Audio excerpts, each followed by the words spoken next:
We'll get started. So welcome, everyone. This is Lockdown Laughs number 7.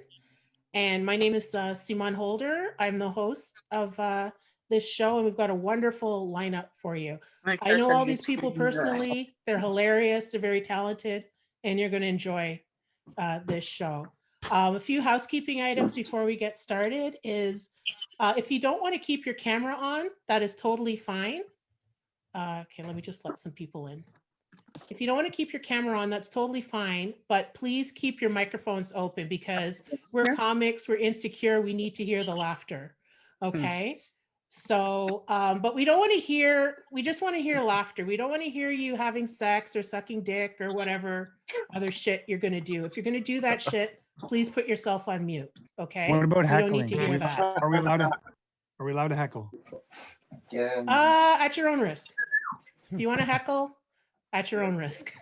Fair enough. I'm going after this JP character over here. Okay. Okay. So yeah, so let's get started. So like I said, my name's Simone, and we're a few weeks into, okay, this is gonna be annoying, but all right. So we're a few weeks into lockdown, what I call lockdown season 4 in Ontario. And okay, can you please put yourself on mute if you're having other conversations? That would be great. Thank you. Thank you. Okay. So we're a few weeks into lockdown season 4 here in Ontario, and I'm over it. I'm so sick of this lockdown and the pandemic and everything, and I have to find more things to do and learn over the next 28 days or so, or however long this is going to last. You know, during the first 3 lockdowns, I baked, I spent too much money online, I gained weight, and I tried to learn how to squirt. I succeeded in all except the squirting. So it's back to the drawing board for me. Keep trying. And I'll keep trying. Yeah, I'll keep trying. And I'm an emotional eater. So when I'm stressed, I eat. When I'm upset, I eat. It's whatever emotion I'm feeling, I eat. So I gained a lot of weight over the last year. And I realized that I had gained too much when one night at a show, I had to cut my own thong off my body. And it was, yeah, I had to cut it off. And I was so uncomfortable. And I couldn't think or see straight, and I thought it was going to cut me in half. So, you know, taking them off normally wasn't an option since I wasn't at home, because it would have involved, you know, taking my pants off and my shoes at the bar, and I didn't want to do that. So I went to the bar and asked them if they had scissors, and they were like, "Oh yeah, sure." Gave me the scissors, then watched like horrified as I walked into the bathroom with the scissors, and like I didn't care. I just cut them off. You know, and it figures that the one time I want my underwear torn off my body, I had to do it myself. So, sorry, what was that? Sorry. Yeah, put yourself on mute, please. You don't know how to behave in public. Okay. So after a year or over a year in isolation, I don't think a man can finish the job for me anymore, you know, because I've been using battery operated devices exclusively for over a year.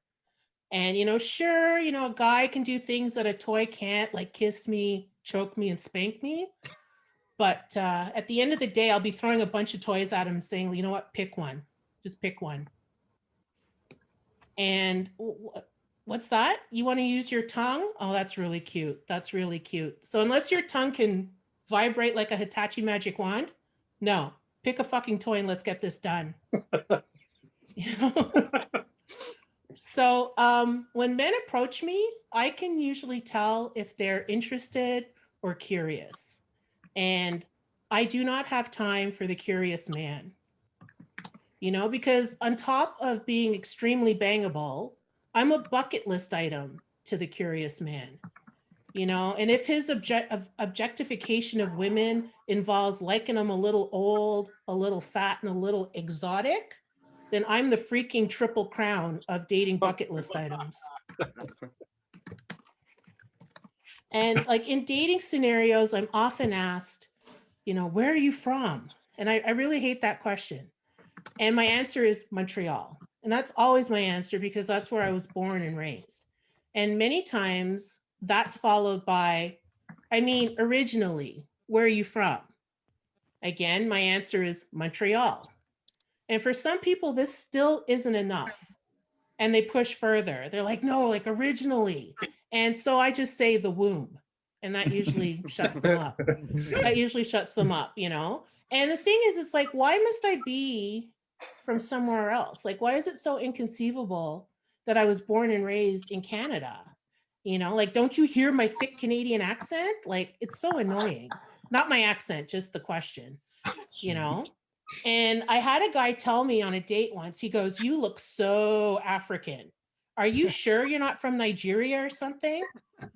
And I was like, yeah, Chad, I'm pretty sure. I'm pretty sure, Chad.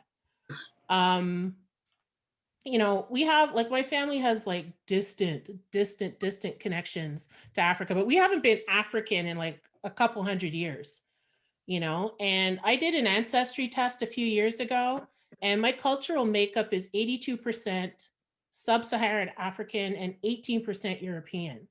And, you know, did you know that the majority of Black people on the planet right now will not have more than 85% sub-Saharan African? And this is due to all the raping and pillaging that went on during the slave trade. Fun fact. So, Oh, gee. so,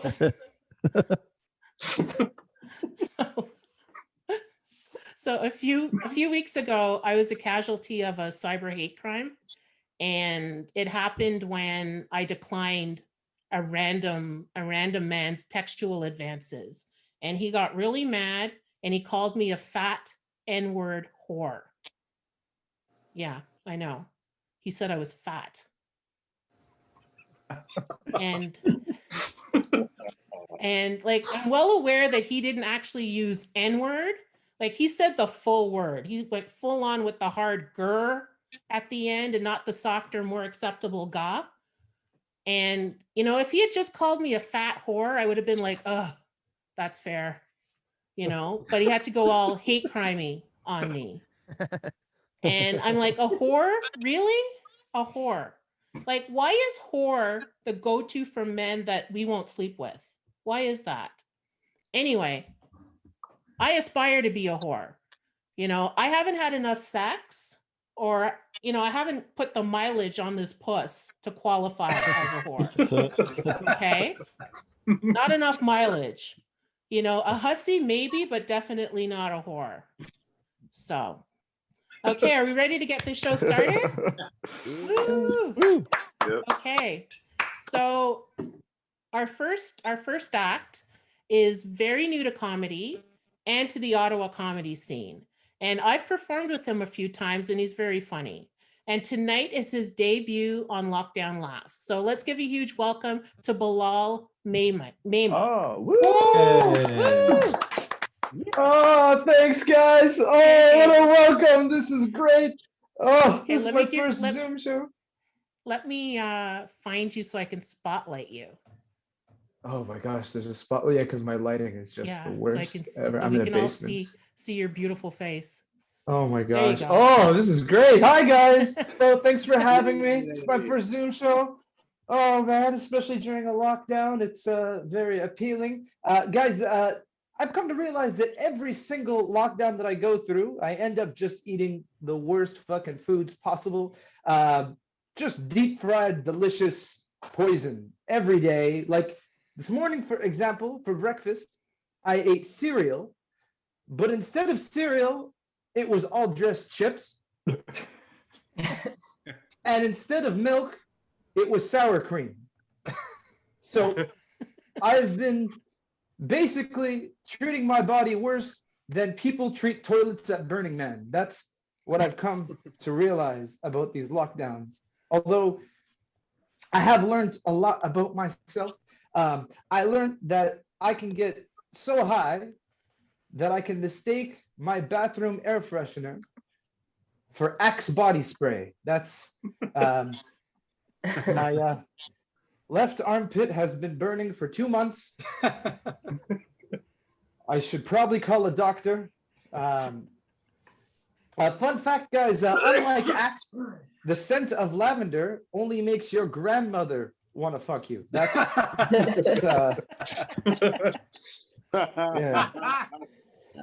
I do smoke a lot of marijuana. Most recently, actually, I got so high that I accidentally ate the white square in the beef jerky package. Yeah, you know, the one that says "Do not eat," guys. I'm sure you've seen it before. I got very sick. My dog became very upset. Mostly because I ate a whole bag of her favorite beef jerky dog treats. That's yeah. How can he see me? How do I get myself off? Yeah. I'm not very fancy, guys. Those of you who don't know me, I'm not very fancy. I have a lot of friends that are fancy, and they always talk about their favorite wines and the regions that they come from, like Italy or France. I personally prefer wine from the region of Box. Yes, yes, yes. That is my favorite. During the first lockdown, I was actually drinking Box wine like an NFL player drinks Gatorade. That's at one point I was drinking. I was pouring it directly from the bag into my mouth. It felt like I was being breastfed by Amy Winehouse. That's what it felt like.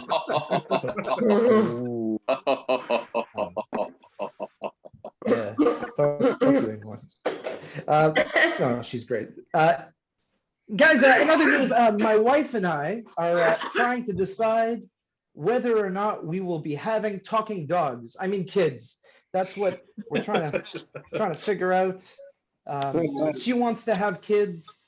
I personally am not so sure, mostly because I'm not ready to share that toy that comes in my Lucky Charms. I'm not a very good sharer. It's hard enough fighting with my friends over it during sleepovers. I'm just way too immature, is what I'm saying. Also, having kids just seems like so much work.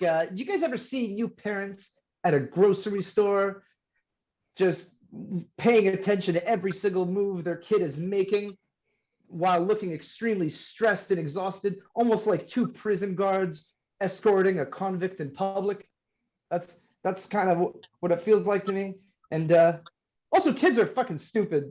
Yesterday, my nephew called me yesterday and was like, "Hey, Uncle Bilal, today I made up a word." It's like, guess what? All words are made up, you fucking idiot. It's been done. You hack. You're not special.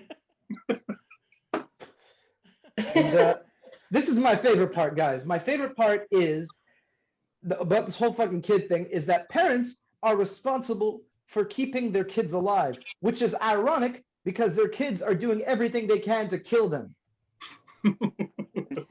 Yes. The stress, the weight gain, lack of sleep.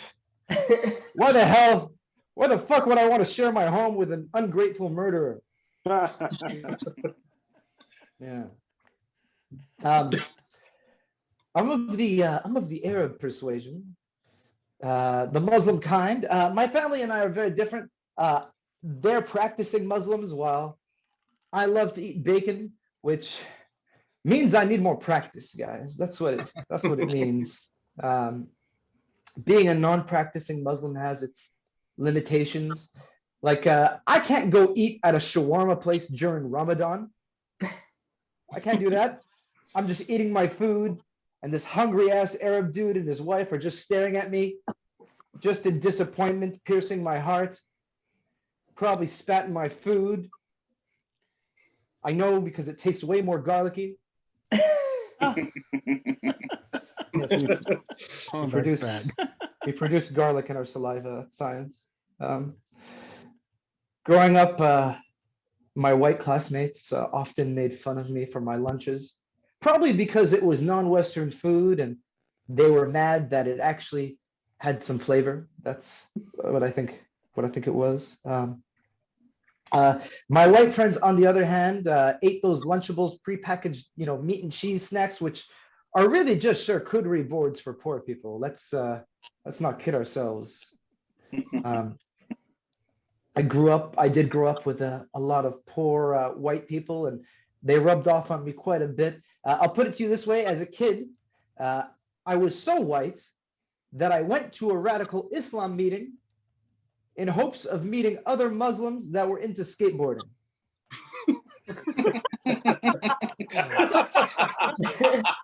Yeah. And if I was lucky, Blink 182, but it's not so lucky. Believe it or not, guys, I was actually a terrible skateboarder, which works for radical Islam, since I often crashed into large groups of people. That's it for me, guys. I'm Bilal. Oh, thank you, Bilal. Yeah, Bilal. That was awesome. That was awesome. job, Thank you man. so much. I love the fact that you were talking into a hairbrush.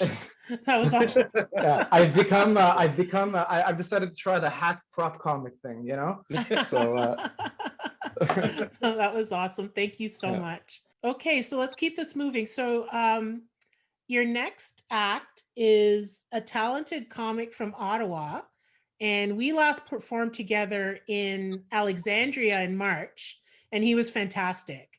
And he was so good, in fact, that some of the local ladies wanted to take him home and infect him with COVID-19.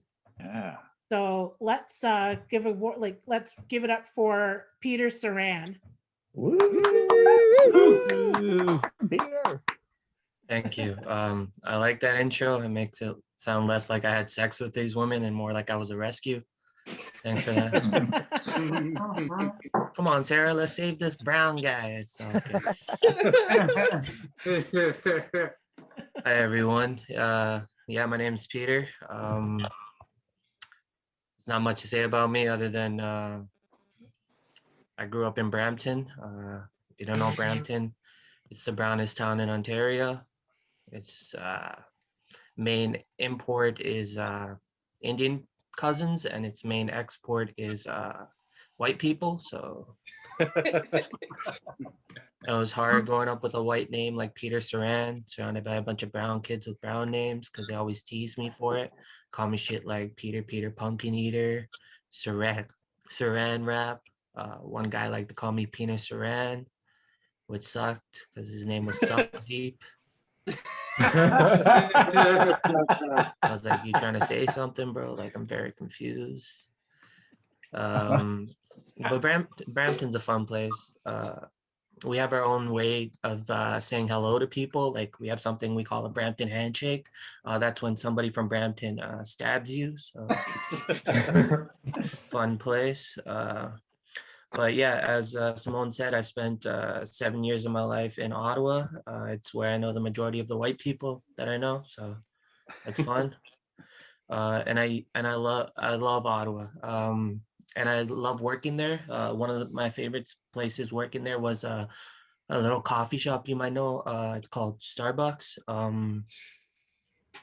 And I used to love working at Starbucks. I worked there around like 2014, 2015. And around this time, they were doing this thing called Race Together. If you don't know what that is, it's when they wanted baristas to talk to customers about race. So you can imagine me, the only brown guy there, having to talk to the majority of white customers about race. So I had to clear it up with these guys. I was like, hey, is anything off limits? They're like, no, Peter, just tell them, just talk to them, just talk about anything. I'm like, okay. What about slavery? They're like, probably not that. I was like, okay, apartheid then. And after a while, they made me their race ambassador. And if you're wondering, that is as racist as it sounds. but I guess they needed it because their last campaign slogan was "We are all the colors of the rainbow." Which, by the way, if Lucky Charms ain't touching it, you probably shouldn't. Like I've never looked at a rainbow and been like, "Hey, look, Asian." No. Oh, fuck. So they wanted me to pitch ideas and they wanted me to come up with a little jingle. So I did, and I gave it to them. It was a parody. You might know the song "Let's Talk About Sex" by Salt and Pepper, but instead of sex, it's race. You can probably see where this is going. So here it goes. Yeah, I'm that. Let's talk about race, baby. Let's talk about you and me. Let's talk about all the fucked up things white people have done lately. Let's talk about race. Yeah, I didn't like it. They fired me, so I'm here now. If you're wondering how I turned out like this, I was raised by, I'm 25 and my parents are 39. They're only 14 years older than me. And I don't know what scares me more, that they had me so young and I'm still alive, or that we're all millennials.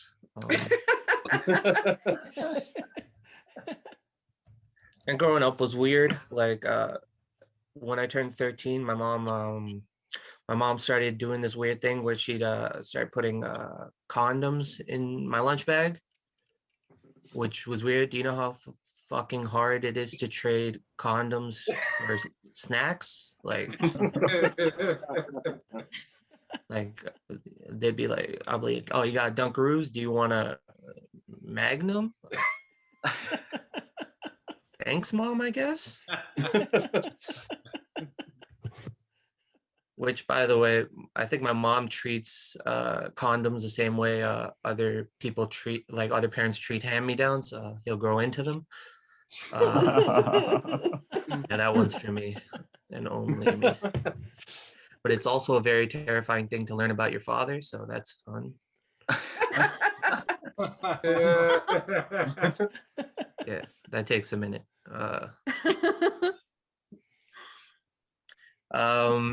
But my dad was also very weird growing up. Like he's very, very supportive, but he was like a real man's man, or at least that's what he thought he was. He really wasn't. But he'd be very weird in the way, like most people are like, oh, you mean toxic? Not really. He'd be like, I remember the first time I got dumped by a girl when I was 12. My dad was like, Peter, you know what real men do? I'm like, I don't know, not cry. He's like, no, real men cry. Cry your heart out, Peter. Cry your fucking heart out. I'm like, I'm 12, man. I don't need this right now. He's like, but I'm here for you, son. Just cry now. And that's what my dad thought a real man was, which is terrifying in every aspect of the way. You just stare into my fucking soul. Okay, yeah, I'll work on that one. No, but in different ways, like he tried to teach me how to swim, and the way my dad learned how to swim was from his dad, which his dad was like, he just kind of threw him in the water and just let it happen. So my dad did the same thing to me. When we went to the beach one day, he just kind of threw me in the water, and instead of like flailing around like most people, I just kind of went stiff as a board, and I kind of just sank. In my head, I was like, yo, if I play dead, maybe the water won't notice I'm here. It noticed, and then it started choking me to death. But to my dad's credit, he jumped in, only for me to find out that the only thing he learned how to do was doggy paddle. This man only learned how to survive for one. So we're both stranded out here. That's what that shit gets. I was also raised Catholic, and I know what you're thinking. But I was an altar boy growing up, and I know what you're thinking. But no, that's not how I lost my virginity. I lost it to my uncle. So Jesus. high five. Yeah, but I do love the idea of Catholicism, just because when I read it, I just see how much of a prick God is. Like, like you don't really see, like, people are like, yo, he loves all of us, but you're like, does he though, really? Because just look at the story of like Adam and Eve. This guy created Adam out of nothing, out of completely nothing, to be in his image, and then he created Eve out of his rib. This guy literally just wanted to see Adam fuck himself. That's he's a prick, but he's my kind of prick, so it's fine. I'll leave you guys on this. Anybody ever been mugged? No? Yes. Oh, okay. So this might not be good for you. It's very jarring. Like, when I got mugged, this guy in a wheelchair rolled up on me and headbutted me in the balls, and I fell down like a bitch. And what sucked about that moment wasn't that he headbutted me in the balls. It was that I was high and listening to Drake. So I was having like Drake thoughts, like I was having like we far, but are we close though kind of thoughts. Like should I text this 13-year-old girl thoughts? Like, Drake thoughts. So as I'm lying there on the ground hurting, this guy decides to go through my pockets. He didn't find money or anything. He just found coupons to the running room, which I guess pissed him off because he hit me again. And after a while, he decided to, victorious in his scheme, decided to roll away. And I decided to get up, and I said, you can hide, but you can't run. Done that. It's the first time I've ever been chased by a dude in a wheelchair. Pro tip, don't run downhill. He will catch you and he will run you over. You guys have been great. I'm Peter Saran. Thank you, Peter. Thank you so much, Peter. So now our next act is an acupuncturist and Chinese medicine professional, and he's a self-proclaimed expert in the field of cultural appropriation. So let's give it up for JP Brunelle. Let me find JP so that I can. Where is he? He should be there. He's here. Oh, there he is. Okay. The floor is yours, JP.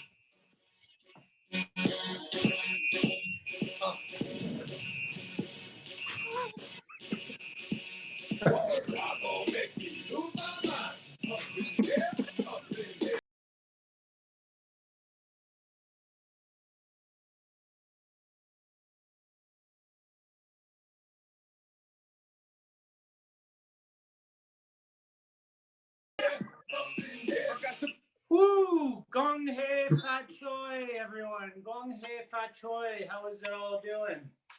Oh my God. Let me just get my headphones in. All right. Gong hei fat choi. Can anyone hear me? Can I get a hell yes? Hell Hell yeah. yeah. Yeah. Happy Chinese New Year, everyone. Happy Chinese New Year.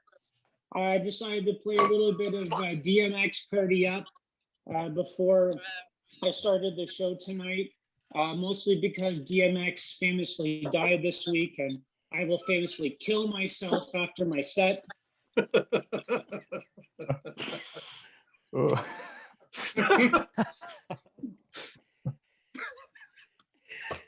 Wait, I can't see my chest here. Here we go. They say doing the same thing over and over again and expecting a different result is now the definition of science.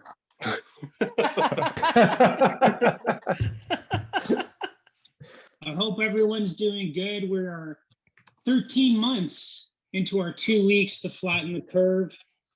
And I wanted to bring some science-based comedy to us tonight here. So let's get this shit started, all right?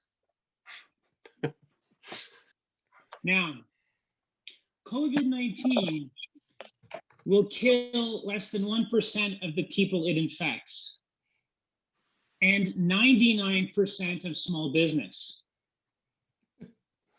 Funny enough, though, giant corporations have a 100% immunity to COVID-19, which makes sense as to why they own all of the proved cures for COVID-19. Now, another statistic, there was a 2017 meta-analysis that showed that medical error was the third leading cause of death in the United States. You had heart disease, you had cancer, and then you had medical error right there. It beat the flu out in that study. And that makes a lot of sense, you know. If medicine can kill more people than the flu, then we can keep the numbers down. It's science, guys.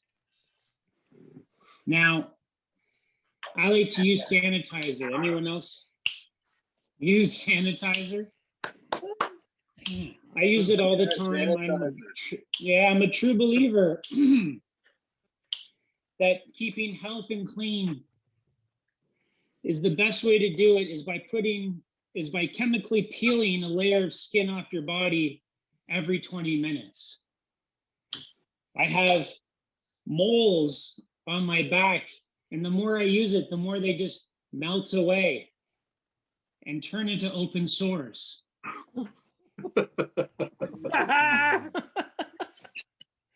But I have a home remedy that works quite well in healing it.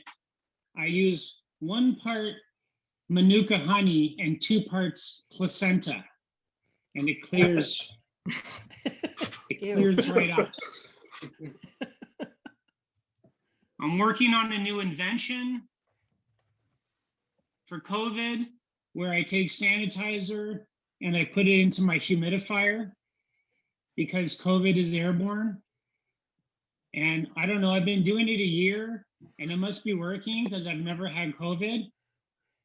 I mean, I cough up blood every morning, but that's how I know it's working. Okay.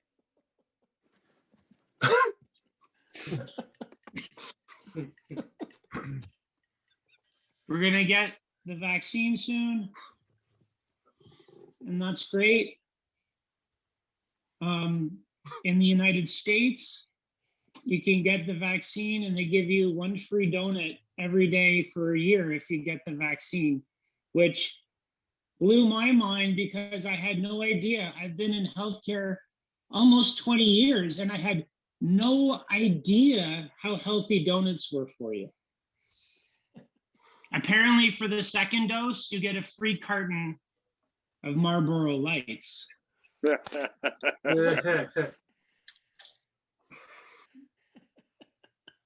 I've had to pivot during this lockdown. Besides being an acupuncturist, I'm a fitness coach, and now that fitness is illegal, I have to change my career.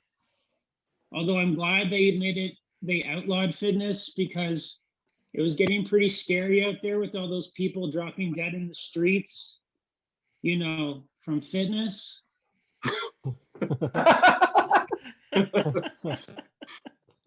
I knew it was getting out of control when all those reports of blood clotting and Bell's palsy was coming out, you know, from fitness. So I'm going to pivot. I'm excited. I just finished my training. I'm now happy to say I'm on my way to becoming a full-time vigilante. There's a big need for us right now, especially since police are stretched thin as they drive in riot gear to shut down churches and barbecue restaurants. Mostly my job is just going to parks telling people not to sit on benches, wear masks, or have really any fun in general.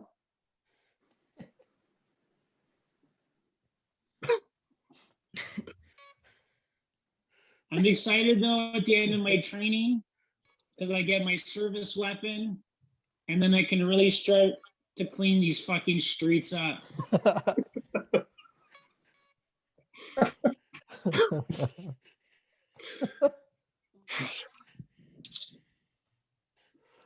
Who likes good news? Do you want more good news? Yeah. Yeah, good news. My girlfriend got a raise, which means I got a raise. I got the honk. Okay, bye. Bye,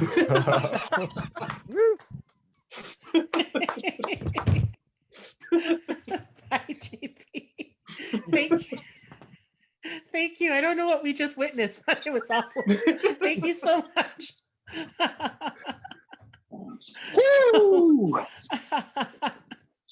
Thank you, JP.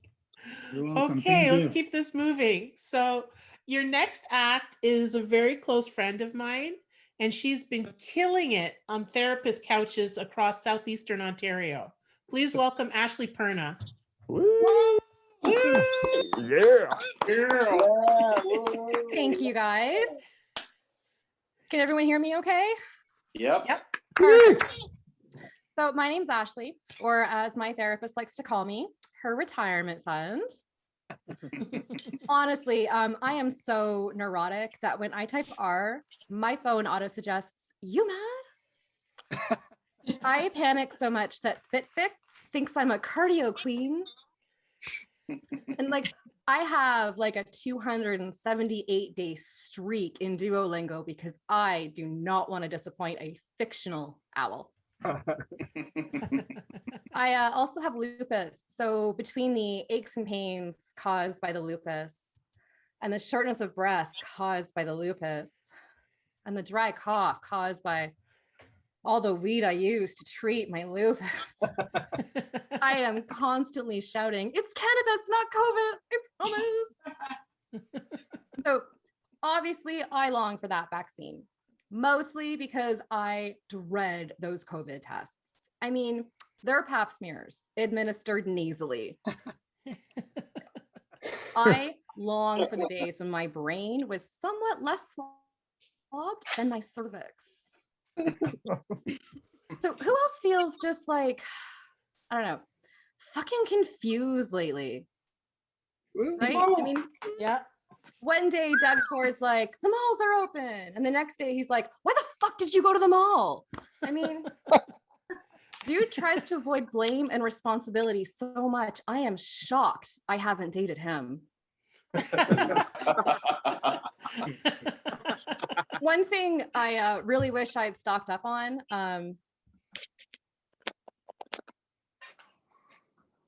sorry. I'm shocked that I haven't dated him. Obviously, though, I'm single. But it's fine. It's fine. I mean, sure. Now I'm the asshole who didn't refill the ice cube tray, but you guys, I can open a pickle jar all by myself. So clearly I have defeated the patriarchy and I need no man. And I once went so long without shaving my legs, my razor developed abandonment issues. However, when I did finally shave, talk about losing that breakup weight. One thing that I wish I had stocked up on during the lockdown is batteries. You know, nothing is worse than being mid-sesh and having your vibrator die. Like, I'm not gonna go out of analog style. My joints hurt. I can't, you know, like, oh, fuck. Maybe I do need a man after all? Or, oh, I know, one of those really fancy under the cupboard jar opener things. That'd save my joints for later, right? I'm also a single parent, which has made dating hard, you know, because women assume I'm straight and I'm not. I'm more of a pan rejectional. open to being rejected by all genders. And the men I date seem to have an aversion to kids, which, like, dude, relax. I don't let his dad help me raise him.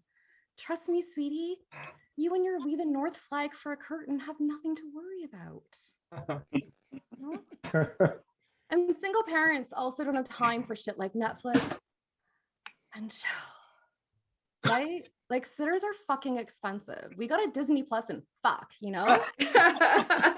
It's like, hey, you want to put on Frozen and get in? Hey, you want a Little Mermaid and get laid? You want a Fox and the Hound and pound? I did try the whole online dating thing. I found out, though, that that's only good for two things. First, it's dick pics, which are confusing, because the nudes I get from women are practically an art form, So, like, guys, that grainy zoomed in shot of your dick, it's just not impressive. If you want to impress me, send me a picture of your mattress on an actual bed frame. The second thing that online dating is good for is disappointing sex. Mm-hmm. The kind where they jackhammer you for like 38 whole seconds and are then like, did you come? When you're like, I didn't even have a chance to fake it. Okay, and side note, I loved telling that joke and then going home and having sex with my ex, because I would hear him under his breath be like, 37, 38, 39, fuck yes! I mentioned I'm into women. I'm awful with women. First, because you actually have to have confidence and approach them. No. And second, like, all I do is jackhammer them. No, I am joking. I'm joking. It's more of a pressure washing situation. I don't know. I am just as bad with men, though. Like, I will give them my heart and my soul, and they'll give me like an STI and a drinking problem. No, I'm kidding. To be clear, because my mom is watching, to be clear, I don't have a drinking problem. It's not that I don't recognize red flags. It's just that, like, I'll see a bunch and I'll kind of be like, oh my God, are these for me? Thank you. You shouldn't have, but please do more. Like with my ex, he was a man and a politician, and I was still shocked when he was full of it. Dude avoided blame and responsibility so much. I'm shocked he's not trying to run the province. Thank you, guys. My name's Ashley. Thank you, Ashley. Ooh, that was awesome. Thank you. Great job. All right, that was great. So our next act is an Ottawa comedian. Please welcome Jake Daly. Yeah, Jake. Hey, good to it's really great to see everybody like JP. JP doesn't wear a mask when he practices Chinese medicine because he isn't a real fucking doctor. And don't let the super professional conical hat fool you. Biting the hand that stabs you, JP. And Tom Hill hikes. Tom prefers to hike out of the woods by himself, but he isn't always alone when he hikes in. Bilal, not fancy. Bilal's dog, fancy. Bilal's dog is beautiful, and if dogs look like their owners, obviously kidnapped. Eats better than he does and looks better in a dress, though, and Hart Scholdice is as hardcore as his dog. Night skier. Lately, he skis during the night to avoid the crowds who ski during the winter. And David Haddad was on a Zoom show raising funds for Spencerville recently, and later on a street corner raising funds for David Haddad. I'm just jealous. I'm just jealous I wasn't picked for that free fundraiser, but I've never been paid to do this, so I just thought, well, if they won't pay me to perform, I'll just find someone else who won't. Like Simone. As Simone says, she prefers dildos to real men, which is why Andrew Wambold's here. Wambold called me a dildo. And Wambold called me a dildo the other day, and the nickname stuck, which hurts. See, not everyone likes getting stuck with dildos, Andrew. And Ashley Perna has been seeing a lot of therapists, and she ran out of other places to couch surf. Beauty and the Beast and a place to sleep, you know? And tracksuit fan Pete Egnatoff looks like a Russian breakdancer whose signature move is the bed fart. And Jeff Nixon was impressed when Texas reduced COVID deaths without lockdown rules, but really, they just ran out of old people to kill and disabled people to execute. And Peter Saran comes from the greater Toronto area, like Drake. Started from the bottom, now he's stoned on Zoom, possibly. And also possibly stoned is Don Xanklin. Faces Magazine's Comedian of the Year, beating out Michael Lifshitz and Michael Lifshitz spelled differently, which left Lifshitz fans to wonder, how the fuck do you spell it? Splitting the vote for Michael Lifshitz. God was fair and square, unless the second Michael Lifshitz was in fact you, Don, in which case, wow, that's how you get to the top of Faces Magazine. But you know what's not top? Sex ed. You know? In sex ed, they taught us about condoms by rolling one onto a banana, which I gotta tell you, set the bar pretty fucking high.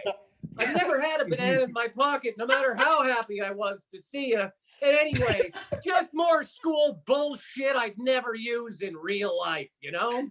I never wear condoms.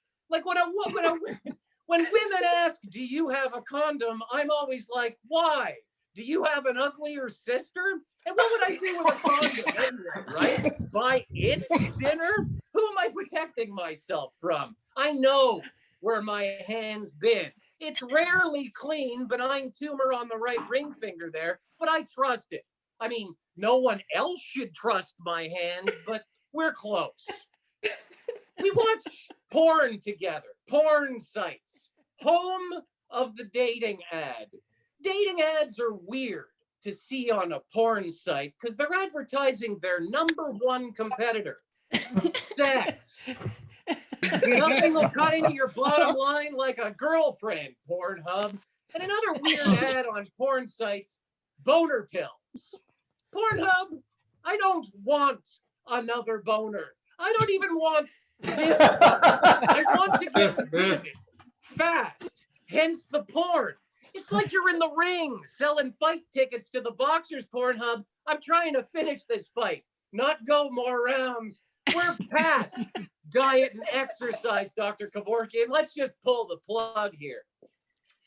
So anyway, I'm watching porn when a dating ad pops up that says, Kate, 500 meters away. And so I replied, wife, 1 meter away. She wasn't, though, and Pornhub knew it because I was watching porn. So it pops up again and says, Kate, 200 meters away. And scared, I think, she's getting closer. And then it popped up again and said, Kate, 50 meters away. Want to chat? And so I ran outside and yelled, yes, let's talk about this, okay? I'm not single and you can do better. You're gorgeous. And my wife looked up from the garden and said, thanks a lot, fuckface. And local singles in your area, you know? Sounds like an Amber Alert for a prison break. But I'm married.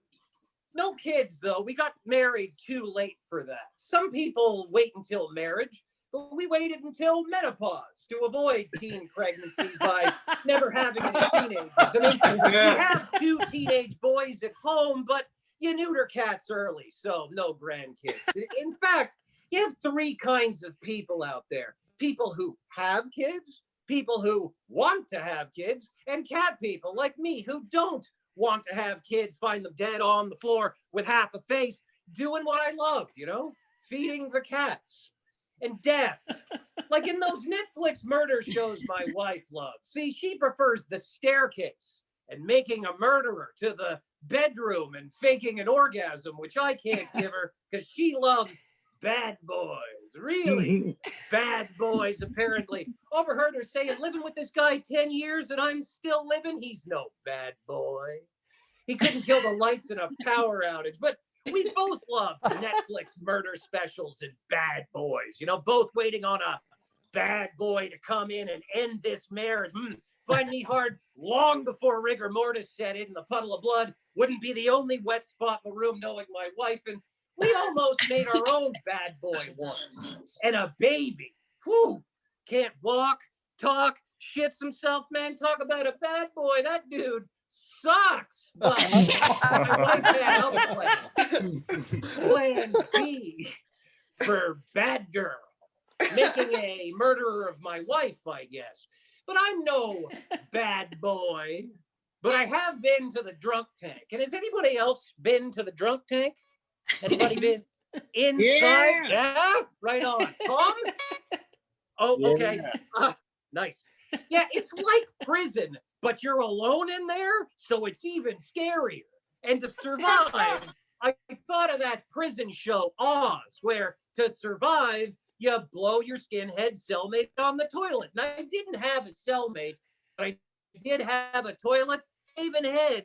And pretty soon, I had a blowjob. And so can you. Treat it like an early release. And if a cop walks by and goes, "Are you sucking your own dick in there?" You say, "Never seen it before in my life." Don't snitch. And join a gang. If you're alone in there like I was, baby, you're already in one. Good for you. Pat yourself on the penis with your tonsils and no regrets. You're doing hard time in there. Heck, I was in there for 2 hours before my mom picked me up and dropped me off at her house where I lived until I was friggin' 25. And I guess that's it for me. Thank you very much, everybody. Thank you, Jake.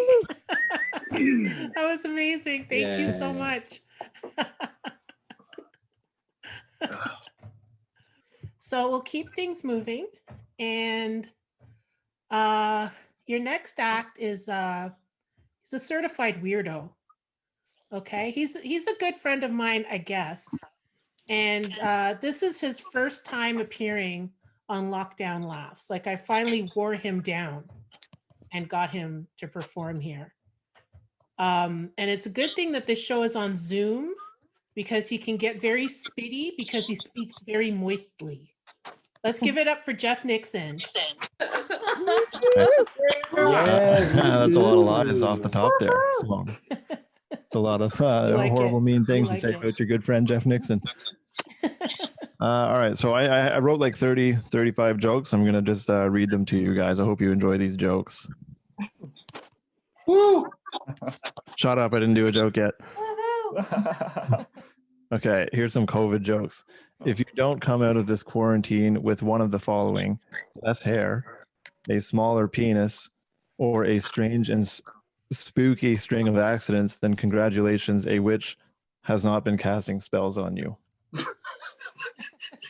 That's the first joke. Here's the second joke. I don't have any tattoos because anything I get permanently inked on my body, I'd rather just briefly experience in real life, such as a spider web on my elbow, barbed wire wrapped around my arm, or a Chinese man writing notes on my lower back. Here comes the third joke. How do I know Corona is female?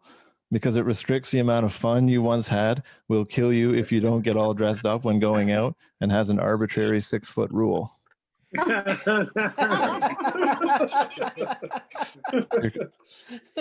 Hold on to your hats. Here comes the next joke. I like my punchlines like I like my dad's walking out on me for the rest of my life during my Little League games, right out of left field. All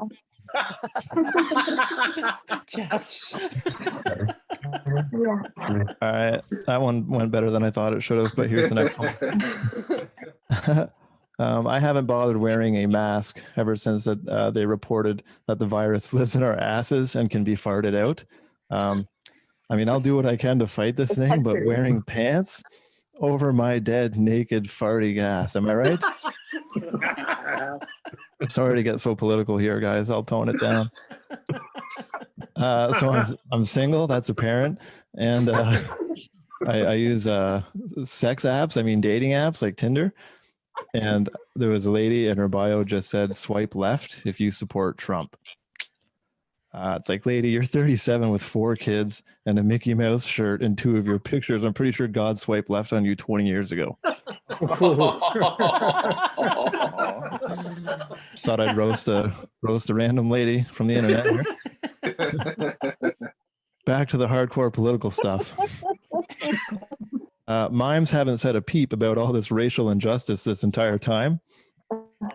Remember their silence when it's time to choose between them and a clown for your next birthday party. Everyone is so easily offended now.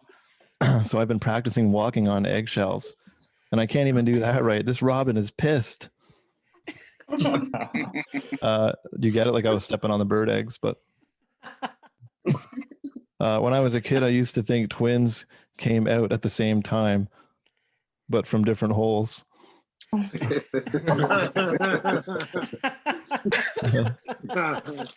Jokes, right? A fun thing to do is make a harmless Facebook post that fetches plenty of likes, but then edit it to include horrific shit so that everyone that liked it looks like an asshole.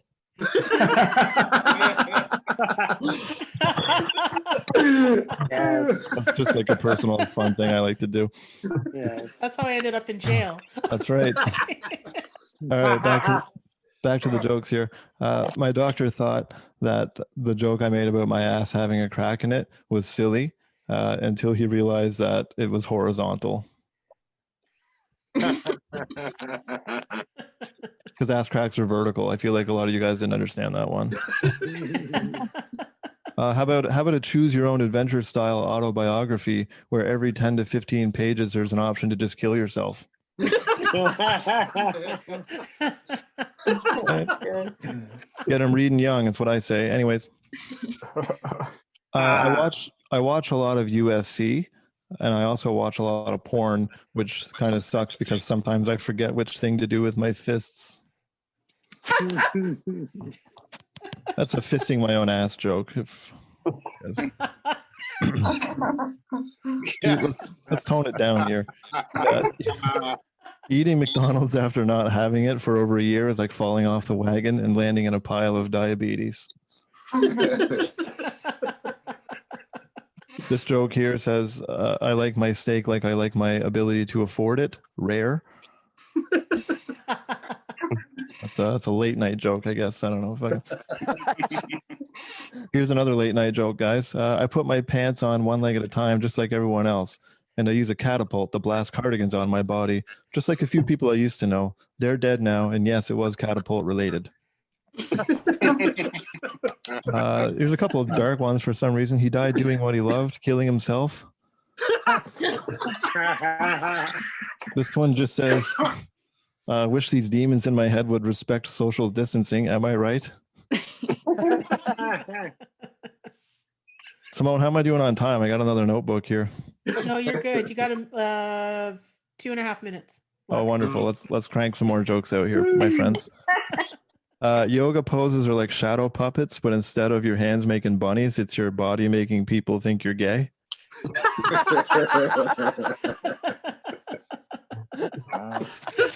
That is a pretty good joke. You guys are right. Hey, people who stand in front of a mirror when putting on their pants, exactly what part of the process are you still unsure of?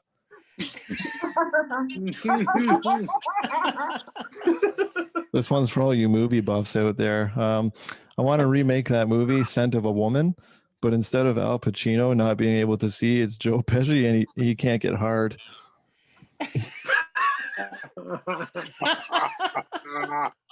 Couple more jokes here. I still remember how horrified my parents were when I came out of the closet. Their exact words were, whoa, we're naked in here. Get out of here. And it startled me so much that I ran into a large gay man's arms.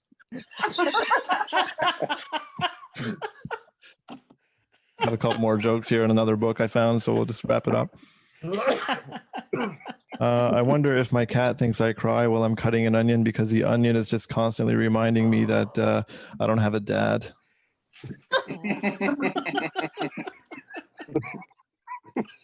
I saw a shooting star last night and I wished that it hadn't illuminated the spot in my backyard where my parents were fucking.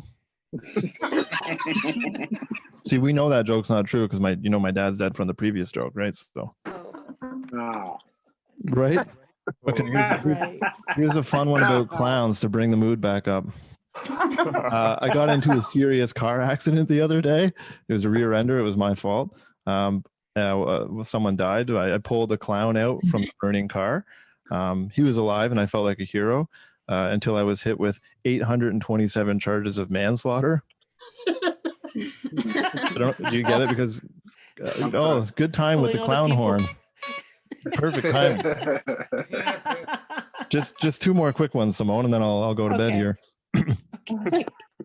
Sometimes I stack the chairs in my kitchen to look like they're having sex with each other. And I do this as a hint to my girlfriend. The hint, of course, being to please leave the kitchen so that I can fuck the chairs.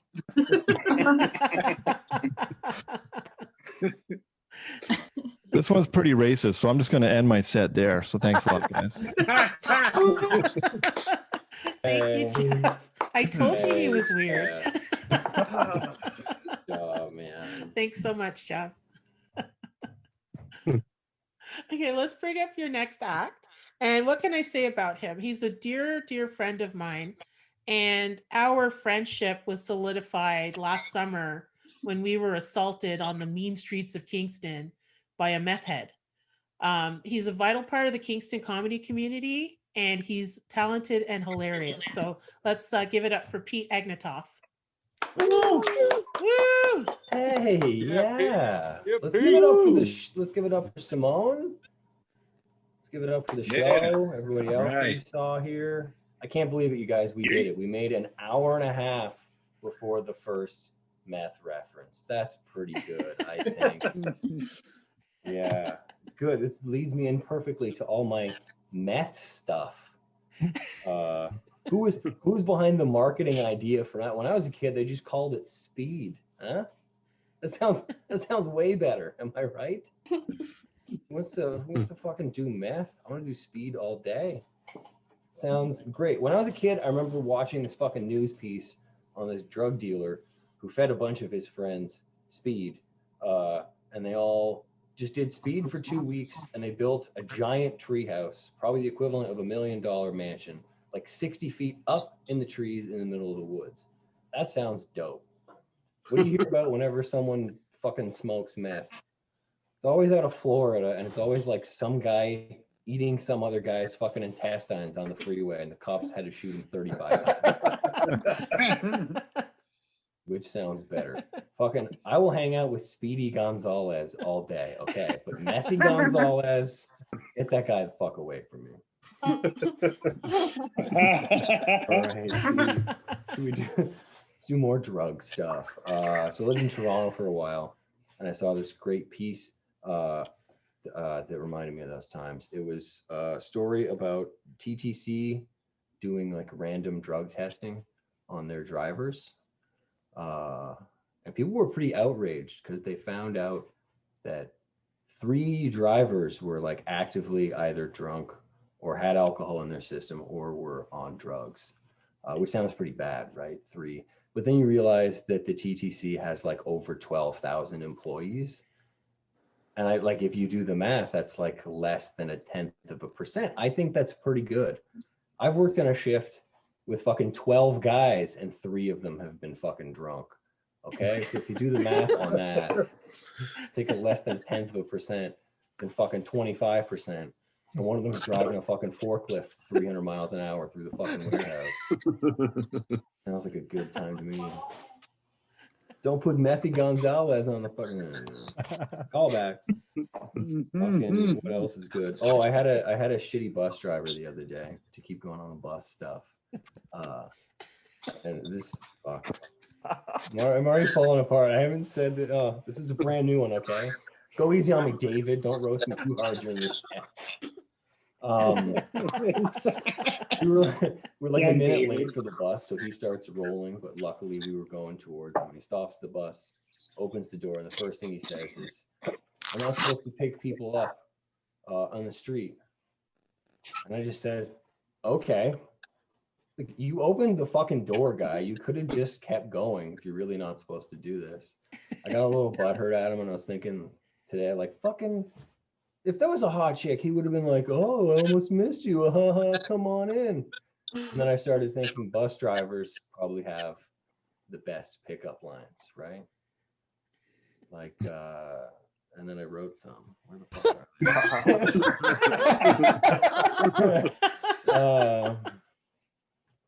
Fucking, you got a monthly pass because you can ride this all a month. Oh, looks like the bus is full, but there's always room on my lap. Ew. Just call me the express route, baby, because I'll service you every 15 minutes. Yeah. That's obviously the clear winner. Glad I told that one last. Fucking yeah. So COVID. First, JP, if you're still here, dope I'm coat, here. man. Dope coat. Oh yeah. I thought I had some style. You're crushing it. I'm jelly. Yeah, you got nothing. Yeah.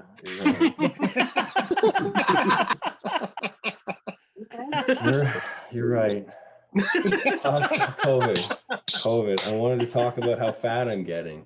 I put on a little weight during the COVID. I knew this was getting bad when my elastic band on the old undies started to do that curl over thing. You know what I mean? It's pretty rough. It really came to a head when I was getting rained on one day, and like I was drenched, but I had this nice little dry spot under my gut, keeping my dick dry. That was great. I got a built-in umbrella, so it's probably time to do something about that. But despite the weight gain, I've been doing a little smashing during the old lockdown. Got myself a girlfriend. It's been pretty sweet, you know. Smashing though, I don't know if you guys all know this. It's actually an acronym, believe it or not. Stands for step like 1 and 2, depending on your ordering of a good hookup, which is some mouth and some hands. Gentlemen, take notes. Andrew, you might notice that I didn't mention teeth. No teeth. You're also bald, so. Mostly. Not where it counts, baby. That's not the only thing it stands for, though. Not the only thing. If you're into some kinkier stuff, like our previous act there, Jeff, it also stands for something you can do with your lover or ask your lover, which is to suck my ass softly, honey. Or perhaps swiftly. Okay, we're not digging that one. Fine. maybe you're going out before lockdown happened. You're trying to hook up with some people. It doesn't work out, and you got to go back and silently masturbate at Steve's house. Maybe that's what smash means for you. And you got to keep it silent because Steve has to work the next day. Okay. What else is good? There's ones about cows in Russia. What does that mean? What do you guys think? Do you guys want to hear about the porn room at work, or do you want to hear about stoned cows in the Soviet Union? Porn room. Dealer's choice. Cows in the porn room. Porn room That's and not Soviet great, porn. dog. God, okay, I'm losing the fucking room. Tone it down, you tits. Don't ask comedians questions. Yeah, don't ask us. Okay, fine. All right. Did you guys ever find the porn room at your work? No. Just look harder. It's there. I was working in a warehouse one time, and I didn't realize that the boss was also moonlighting as a pornographer. The warehouse was for the protein shake powder. So like in retrospect, they go hand in hand, right? making that shit, you're obviously using one of the offices to film porn. But yeah, we needed supplies from this one room, and we go in there and it's just like stacked box upon box. There's DVDs, there's calendars for some reason. I don't know why we're still making porn calendars when DVDs exist, but that's not the point. We're getting sidetracked. David, maybe you can figure that one out. I don't know why I'm shooting to David. I looked at Andrew. Losing the goddamn train of thought. Anyway, I should have known, because again, like, the guy makes protein shakes. He's an absolute juice pig. And then the guy's name was like Bruce something or other, but I should have known he was into some shady shit. His vanity plate was Brucifer, which come on. You know that guy's sleazy. Douche. Yeah, I wanna shit talk him a little more, because like, I don't know. I feel like he thinks he's like Canada's Hugh Hefner, and he's probably really more like Canada's Larry Flint, you know? Some shady shit. Although he's also kind of a little bit my hero. Like, he's an entrepreneur, he's got multiple businesses. I'm just jealous. All right, I should have done something funny. How about that sounds pretty good. Let's go with my mom's favorite joke. You guys ever notice that it's super hard to whistle when someone is pissing on your face? No? No, it's just me. All right, I'm gonna leave. Bye. Thanks, everybody. See the rest of the show. Yeah, Keep it going for Pete, everybody. Thank you, Pete. Thank you, Pete. Okay, so our next act produces a weekly comedy show at Swizzles here in Ottawa. That's every Monday night in the normal times, in the before times. Swizzles. And Swizzles. Yeah. And he also has a comedy music podcast called Rabbit Hole Radio on Apple and Spotify podcasts. So let's welcome David Haddad. Woo! Davey. Hey, thanks for having me. This is awesome. This is fun. Pete referenced me. I'm the guy Pete kept referencing in his set. Yes. Pete was worried that I was going to roast him on his set. Pete, don't worry. I would never pay attention to your set. Don't worry about that. I love you, though. You look like, Pete looks like JP Brunelle got left in the microwave for 10 seconds too long. It was good. JP's set was fun. JP's set earlier was like if the bad part of Reddit wished upon a star to be a real boy and then did open mic comedy. That's how it felt to me. No, I'm excited to be here, though. This is fun. I'm kind of stoned. Like, I've just been getting baked this whole time, eating Cheetos. Probably people could see me. I couldn't help it. I just had too much time to get stoned. And like, here's the thing. I'm like a 30-year-old chronic stoner. I'm starting to think like 30-year-old chronic stoner, I should probably like start getting my shit together, like be a little more adult, be a little more classy. So I've been using Perrier in my bong lately. See, the bubbles make it classy. So great. I have been, though, I've been replacing all of my drinking water in my life with carbonated water. I really like it. It's making me feel way better. So I decided like maybe I'll just start replacing all water in my life with carbonated water to varying results, mostly dead fish and plants, but you know, and weird showers, really weird showers. We're figuring it out. I ate too much candy. I ate way too much candy. I've been eating a lot of Fun Dip lately. If you guys remember Fun Dip, like the bag of sugar with the stick. Oh yeah, everyone remembers Fun Dip. Yeah, Fun Dip.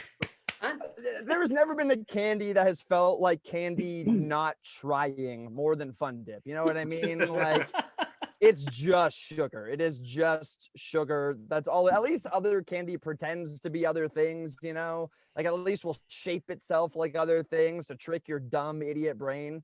It's just like, well, no one's ever gotten diabetes from eating worms and bears. I'll probably be fine. Seems to be okay. Fun Dip, it doesn't even give you that illusion, you know? Like Fun Dip feels like Willy Wonka gave up or something. Like I picture like a disheveled, beaten down Willy Wonka who like society has forgotten the gifts that he's given to them. And he's just like, oh, okay, you want sugar? Oh, you want sugar? I'll give you sugar. I'll give you a whole bag of sugar. A whole grateful fucking. Oh, you know what? You can shovel it into your ungrateful gobs with a stick made of sugar. You can shovel your sugar stick in your sugar sack. Is that what you want? You ungrateful fucking animals. I used to be an artist. I made a necklace you could eat. I used to mean something in this town. I smoke too much weed. My phone lately has been auto-correcting all my LOLs to be all caps without my consent. And it's making me seem like an unhinged psychopath. So that's been pretty fun. Day-to-day conversation. I'm really loving that. Here's the thing is like, it's never it's not my fault. I would never choose to do that. I have no time to fix the problem. Like, because we punctuate with LOLs. You know what I mean? It's the end of a text usually. So you'll send something innocuous and then all of a sudden at the very last second, your text is like, ha ha ha, fuck you. And you're like, no. And like, there's nothing you can do about it. And then, but I just need anyone I ever text to know, I will never use all caps LOL. You just need to know that. If you get it, it's a mistake. I will never, ever use it. Like, if you ever text me or message me anything that is so funny, it elicits a physical response that equates an all caps LOL, I will come find you, okay? You've earned it at that point.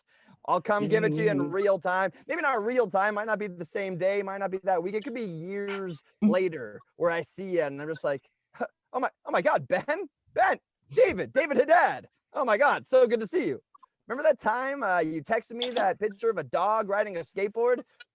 Man, I've been meaning to tell you. This is the way I prefer to communicate. So, you know.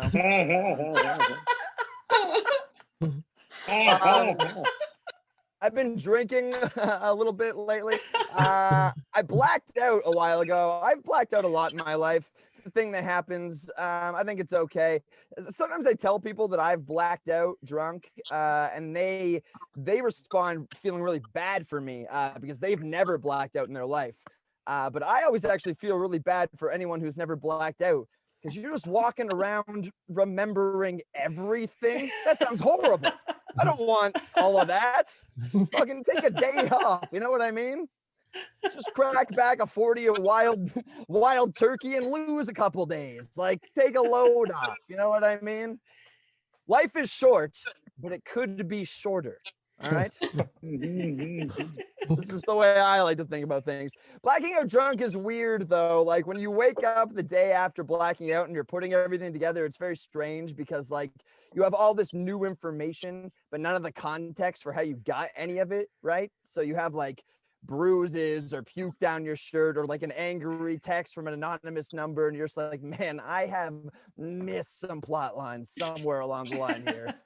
I am not sure what's going on at all. It's kind of like passing out watching the first season of a show, and then you wake up like 4.5 seasons into The Sopranos being like, what is going on?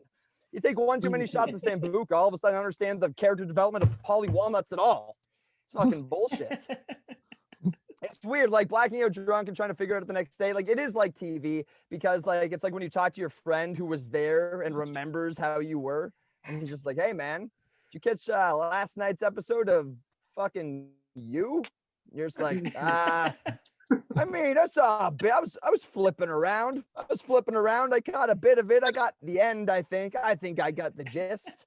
He's like, okay, well, just in case you don't, I'll give you a little synopsis. On a very special episode of You, subtitle, Shit-Faced Out of Your Mind, David learns a very important lesson about taking his wiener out of his pants before using the urinal. Special guest Henry Winkler as Joe the janitor.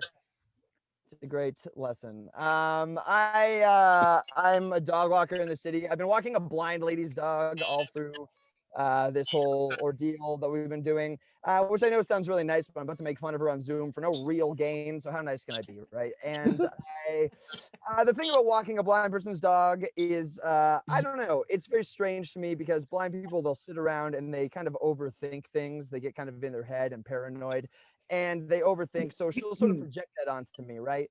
So I'll come to get her dog and she'll be like, hey, while you're out there, look out for pit bulls. They're everywhere and they're unpredictable. That's when I'd be like, yeah, I don't think they're like hiding in the brush or anything.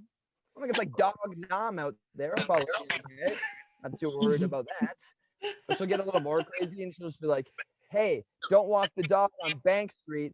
I don't want a truck to go out of control, go off of the road, careen onto the sidewalk and hit and kill both of you.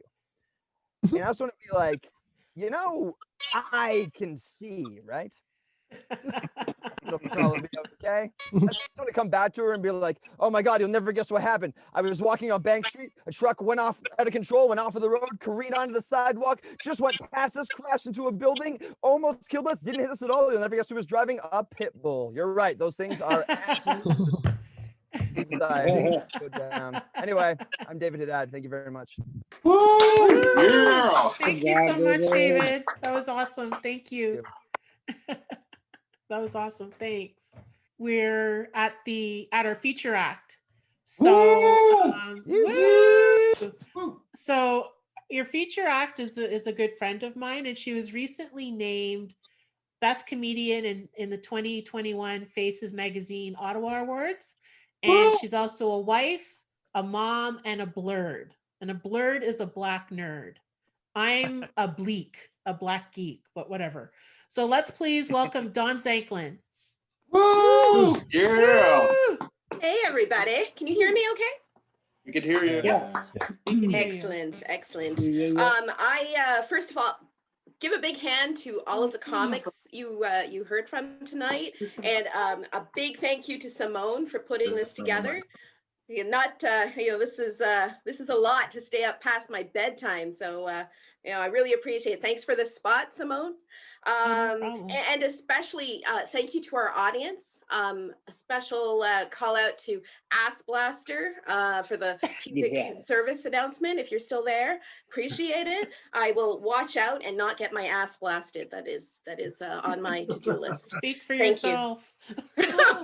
Well, all of it can go to Simone. That's cool. I will content myself with my baking. In lockdown, I taught myself how to bake edibles. That's because I'm quarantined with my family, right? And my family includes a 9-year-old. And are there any other parents here? I think Ashley's a parent. But anyway, like when you have kids you're quarantining with, you need to keep them busy, all right? So I introduced my son to this fun new game called Decluttering. We found a box of my old high school stuff, and the one with the awkward school pictures, and my hair pulled back into a bun because I don't know how to braid like Black people. And also I had these pictures with chunky glasses, oversized glasses, because my parents didn't love me. And I told my kid, those pictures were of Stephen Urkel. Yeah. So I'm talking as we're decluttering, and I'm talking about the new Justice League movie, the Snyder Cut. He has no idea, you guys, how good he has it, because the nerdy things he likes are cool now. Like Fortnite. That's cool. Pokemon cards, also cool. Saying great things about his mom, the blurred, at school. We're working on that. I will bribe him with V-Bucks if I have to. Fun fact about me. I noticed that most of our lineup tonight is, you guys are all from Kingston. I was in Kingston too, and I moved out. I moved out of Kingston just before high school because I wanted to move to a city with even fewer Black people in it. That was the goal. But let me tell you, the day you put up a Star Trek calendar in your high school locker, and then you add a shrine to Star Trek's sexiest android, you know, suddenly when you do that, you've crossed the line.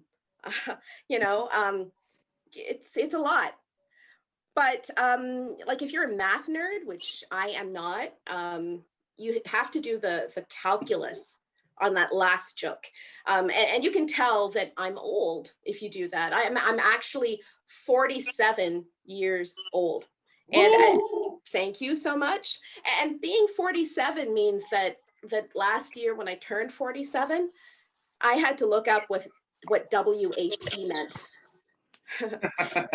Yes, I did. I did that. And since I'm a nerd, I also was awkward enough to Google exactly what I needed to be doing with a WAP.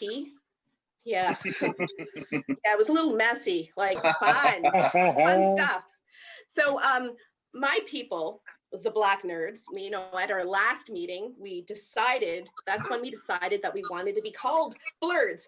And you know, the problem with that is that when I tell people, you know, like when I go to Kingston and see my friends from elementary school, they don't know what a blurred is. And it's not so much a problem anymore because of a movie. It's called Hidden Figures. The movie was all about thank you. It was a great movie. And the movie was all about Black nerds who did the fancy math that launched the very first American space rocket. The problem was they had to sit at the back of those rockets. Yeah, it was a rough fucking time. Rough time. So I've decided that I'm owning being fucking blurred, right? Yeah, I'm triple X, you guys. I'm Generation X meets Professor X meets Malcolm X. Yeah, awkwardness by any means necessary. That's me. And blurs are always told that we're not Black enough. You know, like there was a test. Because if there was a test, I'd get a fucking A because that's what nerds do.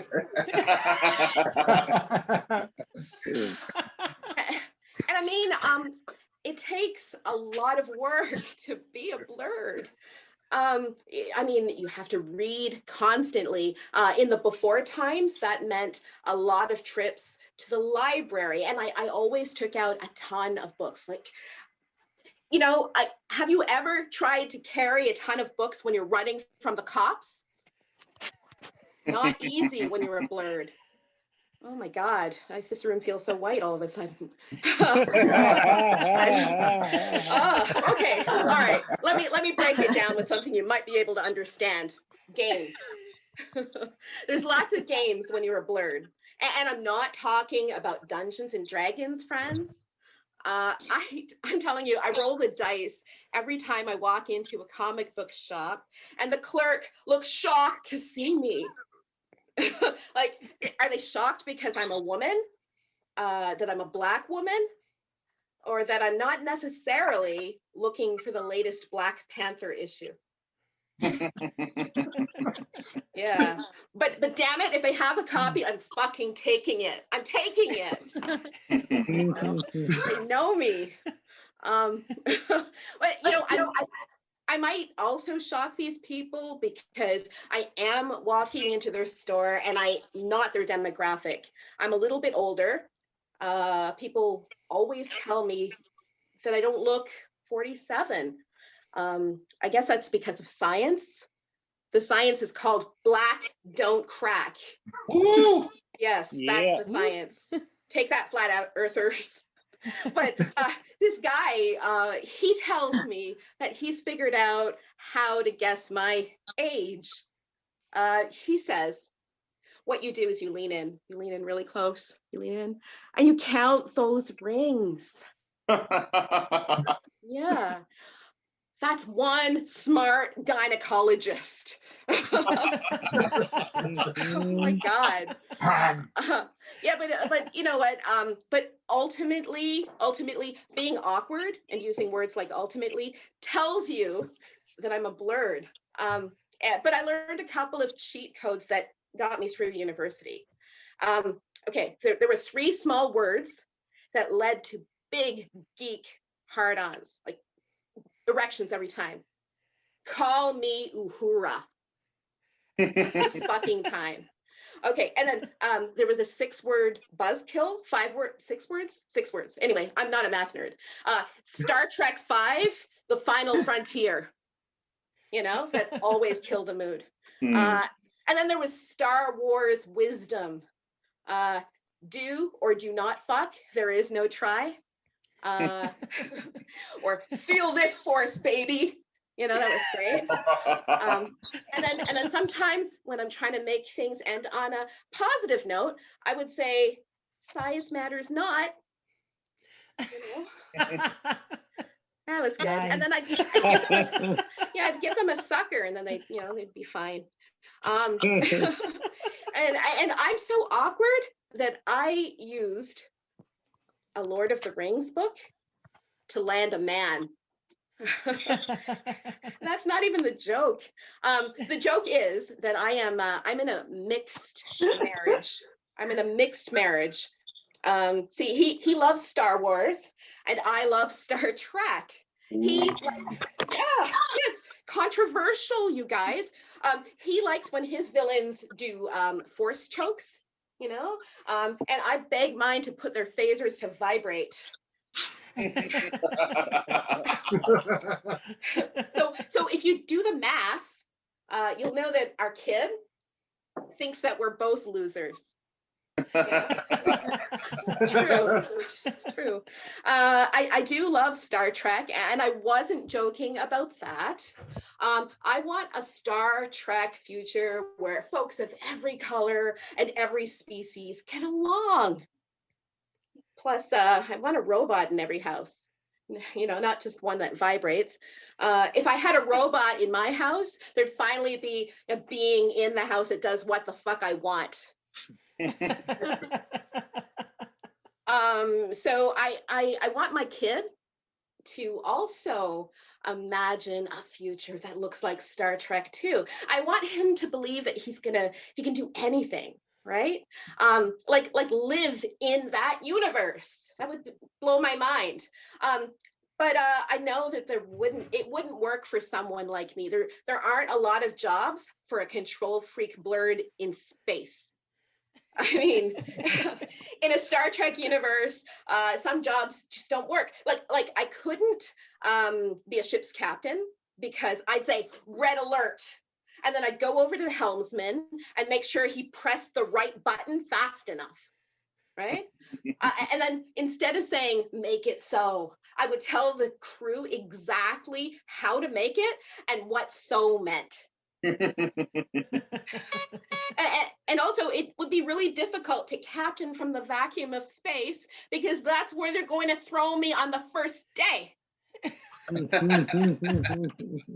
So I'll leave you on this. I'm thinking that maybe I prefer a Black Panther future. Like, you guys have all seen the movie, right? This is not going over your head.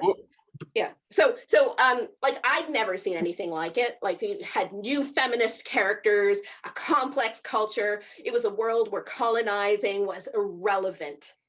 The movie only had one small problem. What did they do with the assholes? Right? Like, if I wrote that movie, things would be different because my Wakanda includes panther slapping. So, yeah. So, did you buy skin whitener? Oh, you get panther slapped. You're putting raisins in your potato salad? That's a panther slap. You're listening to Drake? Well, fuck you. That's 2 panther slaps. That's my time. I'm done. Good night. Thank you so much, Dawn. Thank you. Thank you. And that concludes our show tonight. Thank you so much. Thank you so much for attending. Let's give a big round of applause for all the comics you saw tonight. You know, they were amazing. Thank you for your time and everything. We're going to try and do this every 2 weeks while we're in lockdown. So keep your eyes open for the next event. Thank you so much for joining us. And comics, if you can hang back. And to everyone who came to watch our show, thank you for supporting us. And have a good night. Yay. Thank you. Thank you. Okay.